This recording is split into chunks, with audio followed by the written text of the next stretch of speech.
Hello guys, मेरा नाम बालकृष्ण श्रीवास्तव है and welcome to code with PK. So इस वीडियो में हम एक पाइथन प्रोग्राम लिखेंगे to check if an integer is a fascinating number और नॉट।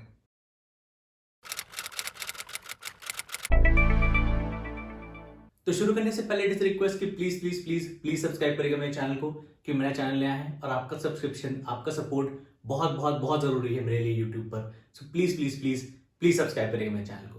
तो चलिए शुरू करते हैं। तो हमको पता लगाना है कि एक इंटीजर n फैसिनेटिंग नंबर है कि नहीं। ओके, तो सबसे पहले बात करते हैं कि फैसिनेटिंग नंबर क्या होता है। फैसिनेटिंग नंबर एक 3 डिजिट इंटीजर होता है। तो एक फैसिनेटिंग नंबर 3 डिजिट का ही हो सकता है। ठीक है, सबसे पहले चेक ये होगा कि 3 डिजिट का होना चाहिए। फिर फैसिनेटिंग नंबर कैसे चेक करते हैं, तो हमारे पास n है, हमने निकाल लिया 2n जो कि हो गया n इंटू 2, हमने निकाल लिया 3n जो कि हो गया n इंटू 3। अब n 2n 3n को हमने एक साथ लिख लिया, मतलब कॉन्कैटिनेट कर दिया, तो हमारे पास हो गया n 2n 3n। ओके, ये कॉन्कैटिनेशन सिंबल है। ओके, तो ये हमको जो फाइनल नंबर मिला n 2n और 3n को कॉन्कैटिनेट करने के बाद अगर इस फाइनल नंबर में डिजिट्स 1 to 9 प्रेजेंट है एग्जैक्टली वंस, ओके, तो ये फैसिनेटिंग नंबर है। नंबर ऑफ जीरोस रिडंडेंट है, कितने भी नंबर ऑफ जीरोस हो सकते हैं, लेकिन number of digits 1 to 9 exactly 1 होना चाहिए। एग्जांपल देखिए बताता हूं। एग्जांपल हो गया हमारे पास 192, n बराबर 192 है, 2n हो गया हमारा 384, 3n हो गया हमारा 576। ओके, इन तीनों को एक साथ लिख लेते हैं 192 384 576। इसमें डिजिट्स 1 to 9 एक साथ है कि नहीं, 1 2 3 4 5 6 7 8 9, 1 है ठीक है, 2 है ठीक है, 3 4 5 6 7 8 एंड 9। तो ये इंटीजर n192 फैसिनेटिंग नंबर है। ऑलराइट, और यही हमको कोड में पता लगाना है गिवन एन इंटीजर n कि ये n फैसिनेटिंग नंबर है कि नहीं।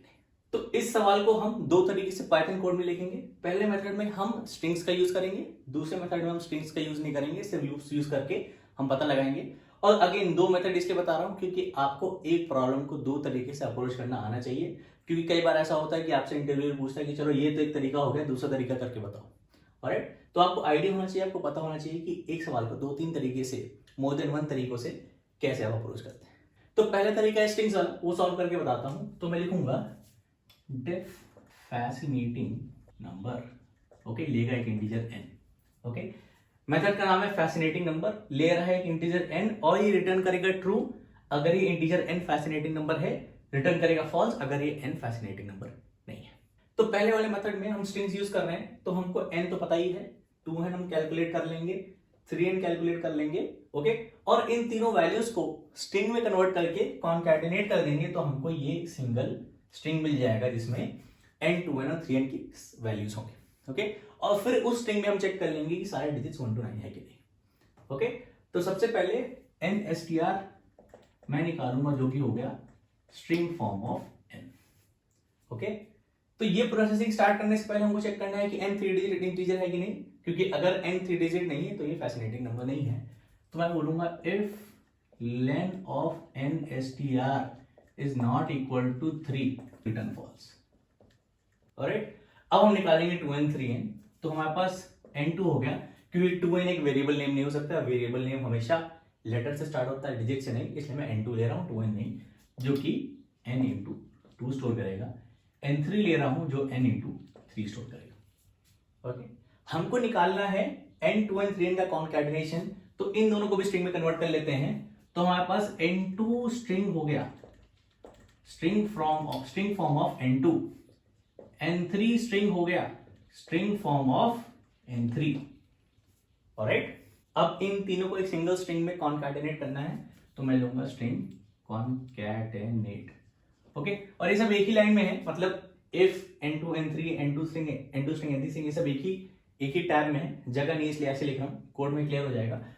कॉन्कैटिनेटेड हो गया nstr plus n2 string plus n3 string. Okay, N2 str ले लीजिए, N3 str ले लीजिए। ओके, बात देखिए वेरिएबल नेम आपके ऊपर डिपेंड करता है।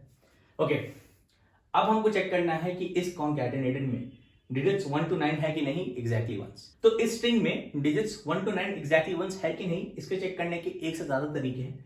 मैं एक तरीका यूज करूंगा लिस्ट यूज करके। कैसे? मैं एक लिस्ट लूंगा जिसमें 10 लोकेशंस हैं। Okay, 0 1 2 3 4 5 6 7 8 and 9। ओके, इन सारी लोकेशंस में वैल्यू फॉल्स है। ओके, मतलब कैपिटल F ले रहा हूं फॉल्स के लिए। ओके, मैंने एक लिस्ट स्टार्ट की 10 लोकेशंस का। ओके, सारी लोकेशंस फॉल्स है। लोकेशन 0 में वैल्यू क्या है हमें उससे मतलब नहीं है। ठीक है, इस लिस्ट में ओके मैं अपडेट करता जाऊंगा जैसे जैसे हमको डिजिट्स मिलते जाएंगे। मतलब सपोज हमको अगर 4 मिल गया पहले, तो ये इसका लोकेशन हम सेट कर देंगे ट्रू। ओके, फिर हमको 8 मिल गया कॉन्कैटिनेटेड स्ट्रिंग में, तो हम इसको सेट कर देंगे ट्रू। कहने का पॉइंट ये है कि मेरी प्रोसेसिंग के बाद ओके जो मैं प्रोसेसिंग करूंगा चेक करने के लिए डिजिट्स 1 to 9 इसमें, अगर ये सारी लोकेशंस ट्रू हो गई 1 से लेकर 9 तक, मतलब हमको 1 से लेकर 9 तक सारे डिजिट्स मिल गए इस स्ट्रिंग में, मतलब ये नंबर फैसिनेटिंग नंबर है। ओके, कहने का मतलब ये है कि अगर मैं इसका नाम कंटेन्स डिजिट रखता हूं, इसलिए इसका नाम, तो contains digits of i should be true for all i equal to 1 to 9, 1 2 3 4 5 6 7 8 9 0 8 10 10। Okay, alright. तो हमको सबसे पहले लिस्ट चाहिए जिसमें 10 लोकेशंस हो, सारी वैल्यूज फॉल्स हो, तो मैं बोलूंगा कंटेन्स डिजिट हो गया। ओके, ये हो गया false for i in range 10। मतलब आई इन रेंज 10 10 बार चलेगा और उन 10 बार के लिए हमको फॉल्स चाहिए, तो एक लिस्ट मिलेगी इसमें 10 फॉल्स लोकेशंस। ओके, अब इस स्ट्रिंग को आइटरेट करना है, तो मैं बोलूंगा फॉर ch इन कॉन्कैटिनेटेड। अब ch जो है इस कॉन्कैटिनेटेड स्ट्रिंग में हर एक कैरेक्टर उठाएगा, मतलब हर एक डिजिट उठाएगा, लेकिन वो डिजिट अभी एक सिंगल कैरेक्टर स्ट्रिंग है, हमको उसको कॉरेस्पॉन्डिंग डिजिट वैल्यू में, इंटीजर वैल्यू में कन्वर्ट करना है। तो मैं बोलूंगा डिजिट हो गया odd of ch minus odd of 0। तो हम डिजिट निकालने के लिए ये क्यों कर रहे हैं?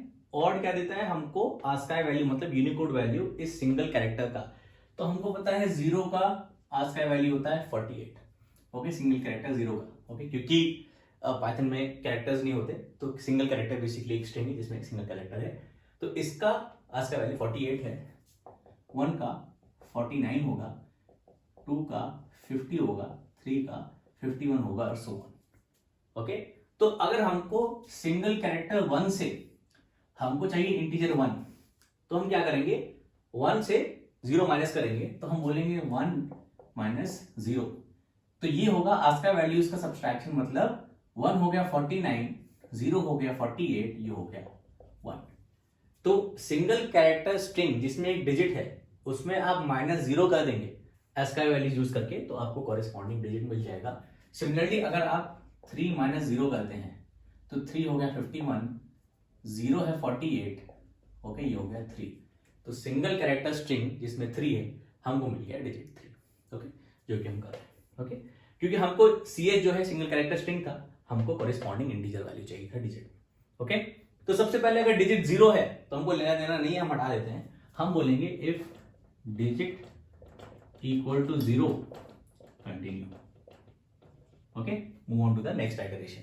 फिर हम चेक करेंगे कि डिजिट हमको इस लिस्ट में ट्रू सेट है कि नहीं। ठीक है, तो हम कहेंगे कि if contains digit of digit equal to false, मतलब ये वाला डिजिट इस स्ट्रिंग में हमको अभी तक नहीं मिला है क्योंकि इसकी लोकेशन अभी फॉल्स है, तो हम इसकी लोकेशन को ट्रू सेट कर देंगे। ओके, ये इंडिकेट करने के लिए कि हमको ये वाला डिजिट इस स्ट्रिंग में, कॉन्कैटिनेटेड स्ट्रिंग में मिल गया। ठीक है, एल्स इफ ये लोकेशन ऑलरेडी ट्रू थी, कंटेन्स डिजिट ऑफ डिजिट की वैल्यू ट्रू थी, मतलब किसी पिछली आइटरेशन में हमको डिजिट मिला होगा, हमने लोकेशन को ट्रू सेट किया होगा क्योंकि हमने स्टार्ट ऑफ से फॉल्स किया था, और हमको दोबारा ये डिजिट मिल गया। हमको दोबारा डिजिट नहीं चाहिए, हमको सारे डिजिट एक ही बार चाहिए, तो हम सीधे सीधे फॉल्स रिटर्न कर देंगे। ऑलराइट, क्योंकि हमको एक डिजिट दूसरी बार मिल गया। ओके, तो ये वाला जो फॉर लूप है ये चेक कर रहा है कि all digits in concatenated occur only once. Alright, ये लूप ये चेक कर रहा है, लेकिन ये लूप ये नहीं चेक कर रहा है कि हमको सारे डिजिट्स 1 to 9 मिल गए। तो हमको ये चेक करना पड़ेगा इस लिस्ट में कि ये सारे लोकेशंस 1 to 9 ट्रू है कि नहीं। तो हम एक और लूप लिखेंगे जो कि लोकेशन 1 से 9 तक जाएगा। तो मैं बोलूंगा for i in range starting with 1 to 9। Okay, second value exclusive होती है। अगर कोई भी लोकेशन कंटेन्स डिजिट में फॉल्स है लोकेशंस 1 to 9 में, मतलब हमको वो डिजिट नहीं मिला इस पिछले लूप के प्रोसेसिंग में, तो हम फॉल्स रिटर्न कर देंगे। ओके, क्योंकि हमको सारे डिजिट्स चाहिए 1 to 9। ओके, फाइनली हम रिटर्न कर देंगे ट्रू। ओके, क्योंकि हमको सारी वैल्यूज जितने भी डिजिट्स मिले इस कॉन्कैटिनेटेड स्ट्रिंग में एक बार मिले और सारे डिजिट्स मिल गए, मतलब all digits 1 to 9 found in concatenated. Okay, जो कि हमारी रिक्वायरमेंट है फैसिनेटिंग नंबर की कि 1 से 9 तक सारे डिजिट्स हों और एग्जैक्टली 1, सो इसलिए फाइनली रिटर्न वैल्यू ट्रू। और ये आपका हो गया फंक्शन चेक करने के लिए, ओके, यूजिंग स्ट्रिंग्स कि एक नंबर फैसिनेटिंग नंबर है कि नहीं। तो चलिए 192 के लिए इसको ड्राई रन करके देख लेते हैं। तो हमारे पास स्टार्ट हो रहा है NSTR। ओके, एन हमारे केस में 192 है। ओके, NSTR हो गया string form of 192। Okay, NSTR length not equal to 3 false है, तो हम इस इफ कंडीशन को फॉल्स हो गया, यहाँ आ गए। N2 हो गया हमारे पास, N2 हो गया 384, N3 हो गया 576, N2 स्ट्रिंग हो गया 384 और N3 स्ट्रिंग हो गया 576। राइट, कॉन्कैटिनेटेड क्या हो गया, कॉन्कैटिनेटेड हो गया सबसे पहले 192, फिर N2 स्ट्रिंग 384 और 576। और हमको पता है फैसिनेटिंग नंबर है, अब ये प्रोसेसिंग बताएगी कि हम सही कर रहे हैं कि नहीं। ओके, कंटेन्स डिजिट जो है वो ये वाला हम ले लेते हैं। कंटेन्स डिजिट सारी लोकेशंस को हमने फॉल्स सेट कर दिया। Okay, right, for CH and concatenated, CH हमारे पास है तो CH की सबसे पहली वैल्यू रहेगी single character string 1।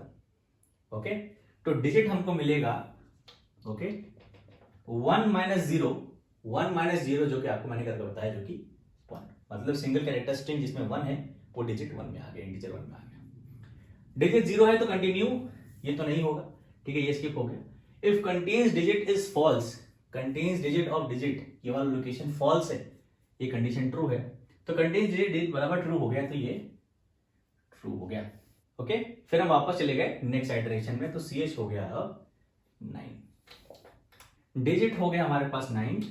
Okay, if contains digit is false, ये लोकेशन 9 फॉल्स है, ट्रू, तो इसको सेट कर दो ट्रू। ओके, वापस चले गए नेक्स्ट, CH ये हो गया 2। ओके, डिजिट हो गया 2। If contains digit is false, location 2 false है, इसको सेट कर दिया ट्रू। ओके, एल्स इफ नहीं हुआ, वापस चले गए CH पे, CH हो गया 3। ओके, डिजिट हो गया 3। If contains digit is false, location 3 false है, इसको सेट कर दिया true. Okay, else if condition नहीं हुई क्योंकि इफ कंडीशन ट्रू थी। वापस चले गए नेक्स्ट आइटरेशन पे, CH हो गया 2 के बाद आया 3, 1 के बाद आया 8। ओके, डिजिट हो गया हमारे पास 8। Okay, if digit equal to 0 false है, कंटिन्यू। कंटिन्यू डिजिट ये लोकेशन 8 है, ओके, ये फॉल्स है, ट्रू हो गई। ओके, वापस गए नेक्स्ट वैल्यू ऑफ CH के लिए, CH हो गया, CH यहाँ पे था, CH हो गया 4, डिजिट हो गया 4। ओके, इफ डिजिट बराबर 0 फॉल्स है, कंटेन्स डिजिट फॉल्स है, 4 लोकेशन पे फॉल्स है, ये साइड हो गया ट्रू। ओके, वापस गए नेक्स्ट वैल्यू ऑफ CH के लिए, 4 यूज हो गया, आया नेक्स्ट 5। डिजिट बराबर 0 फॉल्स है, यहां पर आ गए contains digit false, location 5 false है, ये हो गई सेट ट्रू। ओके, वापस गए नेक्स्ट वैल्यू ऑफ CH पे, नेक्स्ट वैल्यू ऑफ CH हो गई, सॉरी डिजिट था 5, नेक्स्ट वैल्यू ऑफ CH हो गई 7। ओके, डिजिट हो गया 7। डिजिट बराबर 0 फॉल्स है, यहां पे आगे कंटेन्स डिजिट 7 की कंडीशन फॉल्स से ट्रू हो गई। ओके, ट्रू हो गए, वापस गए नेक्स्ट वैल्यू ऑफ CH के लिए, CH हो गया 6, डिजिट है 6। डिजिट बराबर 0 फॉल्स है, कंटेन्स डिजिट, तो ये हो गई लोकेशन ट्रू। ओके, गए next value of C H की कोई वैल्यू बची नहीं, फॉर लूप खत्म हो गया। ठीक है, राइट। अब हमको चेक करना है 1 to 10 के लिए, 1 to 10 के लिए, ओके, 0 1 to the power 9 के लिए अगर कोई भी कंटीन्यूअस फॉल्स है तो रिटर्न फॉल्स, कोई भी कंटीन्यूअस फॉल्स है नहीं तो फॉल्स रिटर्न नहीं हुआ, तो फाइनली रिटर्न हुआ ट्रू।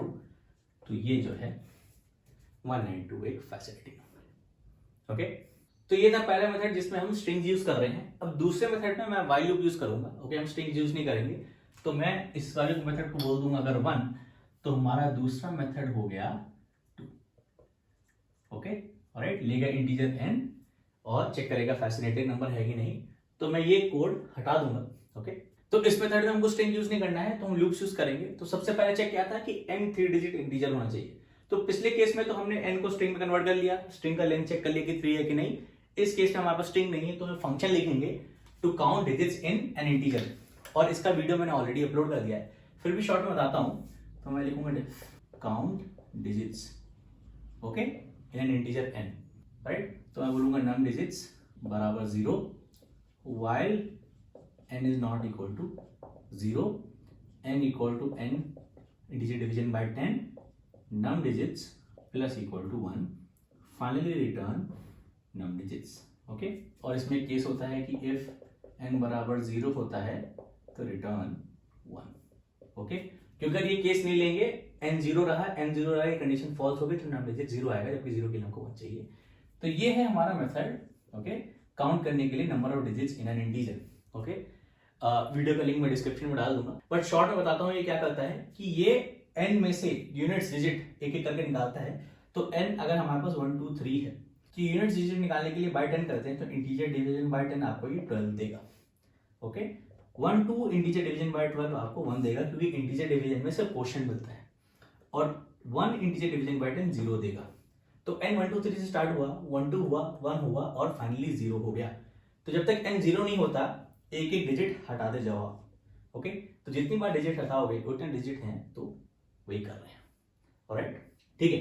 तो if count digits in n is not equal to 3, return false, क्योंकि फैसिनेटिंग नंबर के लिए n जो है 3 डिजिट का ही होना चाहिए। पहला चेक तो हो गया, राइट। तो 2 and 3 कैलकुलेट करते हैं, तो n2 हो गया। ऑब्वियसली 2n नहीं ले सकते क्योंकि एक वेरिएबल का नाम डिजिट से शुरू नहीं हो सकता, तो n2 हो गया n into 2, n3 हो गया n into 3। ओके, और जैसे पिछले केस में मैंने एक लिस्ट ली थी जिसमें 10 लोकेशंस थी और सारी लोकेशंस फॉल्स थी, सेम इस बार में भी करेंगे। तो मैं बोलूंगा कंटेन्स डिजिट, अगेन ये पूरा सेम टैब में है, जगह नहीं इसलिए ऐसे लिख रहा हूं, is equal to false for i in range 10। Okay, तो ये आपको एक लिस्ट देगा जिसमें 10 लोकेशन है और सारी लोकेशंस पे वैल्यू फॉल्स है। ओके, तो फैसिनेटिंग नंबर कैसे चेक हो रहा था कि n 2 and 3n को अगर साथ में लिख दें तो 1 से लेकर 9 तक सारे डिजिट्स हैं। तो पिछले केस में हमने क्या किया था, हमने एक स्ट्रिंग बना लिया था और इसके सारे कैरेक्टर्स को चेक कर लिया था कि ये 1 से लेकर 9 तक है कि नहीं, एग्जैक्टली वंस। ठीक है, इस केस में क्या करेंगे हमको पता है कि 1 से लेकर 9 तक के डिजिट्स ये 3 वैल्यूज बना रहे हैं। ठीक है, और हमने सेम लिस्ट ले लिया है। ठीक है, तो हमें क्या करेंगे, हम एक एक करके इस बार नंबर को चेक करेंगे। हम इसके सारे डिजिट्स को पहले चेक करेंगे कि क्या क्या डिजिट्स हैं इसमें, फिर इसमें चेक करेंगे और फिर इसमें चेक करेंगे। तो इन तीनों को चेक करने के बाद अगर इस कंटेन्स डिजिट की लोकेशंस 1 to 9 सारी ट्रू हैं, एग्जैक्टली वंस, तो ये फैसिनेटिंग नंबर है। ओके, लास्ट चेक हमारा सेम ही है कि कंटेन्स डिजिट लिस्ट में 1 से लेकर 9 तक सारे लोकेशंस ट्रू होनी चाहिए। ठीक है, लेकिन हम इसमें क्या कर रहे हैं, हम एक एक नंबर को इस बार चेक कर रहे हैं। तो मैं एक अलग से फंक्शन लिखूंगा, डेफ अपडेट कंटेन्स डिजिट्स, लेगा एक इंटीजर x और कंटेन्स डिजिट वाली लिस्ट। ओके, जो हम यहां से इधर पास करेंगे। ओके, इस फंक्शन का काम क्या है, इस फंक्शन का काम है कि जो वैल्यू x, इंटीजर x हमको मिल रही है, इसके सारे डिजिट्स को इस लिस्ट में अपडेट करना है। ठीक है, तो इसके जितने सारे डिजिट्स हैं इस लिस्ट में उस लोकेशंस को ट्रू करनी है। ऑलराइट, और सेम कॉन्सेप्ट लगाएंगे कि अगर एक डिजिट हमको दोबारा मिला तो हम रिटर्न फॉल्स कर देंगे, अगर सारे डिजिट्स एक एक बार मिले तो रिटर्न ट्रू कर देंगे। ऑलराइट, तो x में से डिजिट्स निकालने हैं और इस लिस्ट को अपडेट करना है, तो मैं बोलूंगा while x is not equal to 0। Okay, जैसे इसमें डिजिट्स निकाल रहे थे वैसे इसमें भी डिजिट्स निकालेंगे। मैं बोलूंगा डिजिट हो गया x% 10। ओके, इंटीजर वैल्यू %10 आपको यूनिट्स डिजिट देती है, जो कि सबसे राइट मोस्ट डिजिट होता है। ओके, तो अगर आप 43% करते हो तो परसेंट ऑपरेटर आपको रिमाइंडर देता है। जब 43 10 से डिवाइड होगा तो रिमाइंडर 3 होगा, क्योंकि 10 4 40 रिमाइंडर 3, तो ये 3 होगा। तो यूनिट्स डिजिट निकालने के लिए आप %10 करते हो। दूसरा एग्जांपल ले लेते हैं, 188 ले लेते हैं %10, 10 18 जा 180, रिमाइंडर हो गया 8। ओके, इसलिए राइट मोस्ट डिजिट निकालने के लिए हम %10 कर रहे हैं। ओके, डिजिट निकाल लिया। अब ये डिजिट को हटाना है तो इंटीजर डिवीजन बाय 10, तो 43 इंटीजर डिवीजन बाय 10 देगा 4, क्योंकि 10 4 40, क्योंकि इंटीजर डिवीजन क्वोशिएंट देता है। तो हमारे पास हो गया x को हम दे देंगे x बाय 10। बेसिकली हमने यूनिट डिजिट निकाल लिया डिजिट में, और फिर इस यूनिट डिजिट को x से हटा दिया। ओके, ऐसे एक एक करके हम सारे यूनिट डिजिट हटाएंगे, और ये तरीका मैंने डिटेल में एक्सप्लेन करके रखा है एक सेपरेट वीडियो में, जिसमें मैं बताता हूँ कि एक इंटीजर के डिजिट्स को कैसे निकालना है। ऑलराइट, उसका वीडियो का लिंक मैं डिस्क्रिप्शन में डाल दूंगा। ओके, डिजिट मिल गया। अब हमको अपडेट करना है इस डिजिट को, कंटेन्स डिजिट में, तो सेम कंडीशन लेंगे जो पिछले केस में ली थी, कि अगर डिजिट ऑलरेडी है इसमें तो रिटर्न फॉल्स, क्योंकि हमको दोबारा डिजिट सेम डिजिट दोबारा नहीं चाहिए, सारे डिजिट एक्जैक्टली वंस चाहिए। वरना अगर डिजिट का लोकेशन इसमें फॉल्स है तो उसको ट्रू सेट कर दो। तो if contains digit okay of digit is false, तो हम बोलेंगे contains digit of this location digit को ट्रू सेट कर दो। Elif contains digit of this location digit already true था, मतलब किसी प्रीवियस आइटरेशन या किसी प्रीवियस वैल्यू में जब x पास हुई तो ये लोकेशन ट्रू सेट हो गया था, तो इस केस में हम कर देंगे रिटर्न फॉल्स। ओके, और फाइनली ओके जब while लूप खत्म हो गया तो हम रिटर्न कर देंगे ट्रू। ऑलराइट, तो ये आपको मेथड हो गया। Okay, to update contains digits list okay based on this value x। Okay, oh तो हम इसमें जीरो वाला केस डालना भूल गए, तो आप यहां से कर सकते हो इफ डिजिट बराबर 0 आप कंटिन्यू। ओके, क्योंकि हमको जीरो से मतलब नहीं है, ठीक, तो वो ऐड कर देंगे। ऑलराइट, ओके, अब हमको करना क्या है, हमको n पास करना है, 2n पास करना है, 3n पास करना है, एक एक करके इसमें, और एक बार भी अगर रिटर्न वैल्यू फॉल्स हुई तो मतलब ये फैसिनेटिंग नंबर नहीं है। इन तीनों वैल्यूज के लिए रिटर्न वैल्यू ट्रू होनी चाहिए, तभी ये n फैसिनेटिंग नंबर है। ओके, तो सबसे पहले हम कॉल करेंगे इस फंक्शन को, पास करेंगे n और contains digit. So if again ये सब सेम टैब में है, जगह नहीं है, if update contains digit okay pass करेंगे पहले इंटीजर n और फिर कंटेन्स डिजिट वाली लिस्ट, इसका रिटर्न वैल्यू हो गया double equal to false. Okay, तो हम रिटर्न कर देंगे फॉल्स। ओके, फॉल्स इसलिए क्योंकि कोई हमको डिजिट दो बार मिल गया इस केस में, जो कि हमको नहीं चाहिए। ओके, सेम चीज करेंगे इफ अपडेट कंटेन्स डिजिट, इस बार पास करेंगे n2 और कंटेन्स डिजिट लिस्ट। अगर इसका भी रिटर्न वैल्यू फॉल्स है तो return false. Right, return value false है मतलब जब आप दूसरा नंबर पास कर रहे हो 2n, तो कोई वैल्यू आपको दोबारा मिल गई जो कि आपको नहीं चाहिए। Okay, finally if update contains digit okay n3 contains digit आपको रिटर्न कर रहा है फॉल्स, मतलब आपने जब थर्ड वैल्यू पास की तब आपको कोई डुप्लीकेट मिल गया, आप रिटर्न कर दोगे फॉल्स। तो इन तीन कॉल से इस मेथड को हमको ये चेक हो गया कि इनमें से कोई भी डिजिट, जितने भी डिजिट्स हैं इसमें, कोई दो बार नहीं आ रहा है। राइट, ओके, और फाइनली हम चेक करेंगे जो हमने पिछले केस में किया था कि सारी लोकेशंस 1 से लेकर 9 तक सारी लोकेशंस ट्रू होनी चाहिए इस लिस्ट में। तो मैं सेम चीज बोलूंगा फॉर i इन रेंज 1 से लेकर 10 तक, if contains digit of i अगर कोई भी फॉल्स है इन लोकेशंस के लिए ओके तो return false, otherwise return true. Okay, और फाइनली आपका ये कोड हो गया। ओके ओके, टू चेक एक इंटीजर n फैसिनेटिंग नंबर है कि नहीं, और इसमें हमने कहीं भी स्ट्रिंग यूज नहीं किया है। ओके, और ये मेथड, ऐसा सिमिलर मेथड आप सी प्रोग्रामिंग या किसी और प्रोग्रामिंग में भी यूज कर सकते हो जिसमें स्ट्रिंग नहीं है। राइट, आइडिया सिमिलर है। ओके, तो ये थे दो मेथड जिससे हम चेक कर रहे थे कि एक इंटीजर n फैसिनेटिंग नंबर है कि नहीं। और बोर्ड थोड़ा छोटा है, जगह भी थोड़ा लिमिटेड है, इसलिए मैं थोड़ा छोटा लिखता हूँ, थोड़ा क्लियर नहीं है। बट अभी नेक्स्ट सेकंड में हम कोड चेक करेंगे, इसको मल्टीपल टेस्ट केसेस में चला के देखेंगे, आपको कोड क्लियर देखेगा तो आपको ज्यादा क्लियर हो जाएगा। Alright, okay. तो अब चलते हैं इस सब को सिस्टम पे चलाकर चेक करने के लिए। तो ये 2 कोड हमने डिस्कस किए और कंप्लीट किए। तो ये पहला वाला मेथड है जिसमें हमने स्ट्रिंग यूज़ किए, ऑलराइट। और ये वाला मेथड दूसरा वाला मेथड है जिसमें हम स्ट्रिंग्स यूज़ नहीं कर रहे, ओके। हम 2 हेल्पर मेथड यूज़ कर रहे हैं, पहला तो काउंट डिजिट्स और दूसरा to update the contains digit वाला लिस्ट, ओके। तो मेन में क्या कर रहा हूँ मैं सारे 3 डिजिट वाले इंटीजर्स को आइटरेट कर रहा हूँ 1000 से लेकर 999 तक, और चेक कर रहा हूँ कि ये फैसिनेटिंग नंबर है कि नहीं। तो पाइथन 3 फैसिनेटिंग नंबर डॉट पाई। सो 192 है फैसिनेटिंग, 219, 273 और 327। चेक करने के लिए हम इसके 2n और 3n को प्रिंट कराते हैं। तो 2n हो गया 2 इंटू आई, ओके, और 3n हो गया 3 इंटू आई, ओके, क्योंकि आई हमारा वेरिएबल है जो कि वैल्यू ले रहा है, ऑलराइट। फिर से चला के देखते हैं, ओके। तो 192 के लिए 2n है ये, 3n है ये। तो 1 2 3 4 5 6 7 8 और 9 सारे डिजिट्स। 219 में 1 2 3 4 5 6 7 8 9 सारे डिजिट। 273 में 1 2 3 4 5 6 7 8 9। 327 में 1 2 3 4 5 6 7 8 9, राइट, ओके। और ये था हमारा पहला मेथड को टेस्ट करना जो कि स्ट्रिंग यूज़ कर रहा है। अब हम दूसरा मेथड यूज़ करते हैं, इस फैसिनेटिंग नंबर 2, ओके।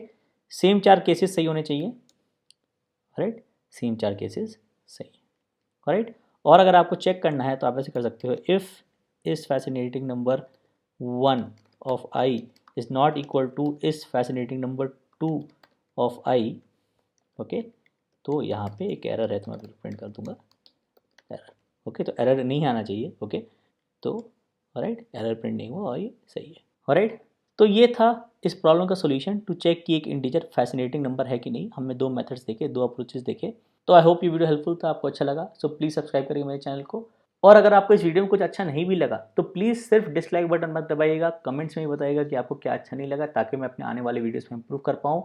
और आप कमेंट में ये बता सकते हैं कि आप मुझसे कोई कॉन्सेप्ट डिस्कस करना चाहते हैं या फिर कोई क्वेश्चन सॉल्व करना चाहते हैं। Thank you.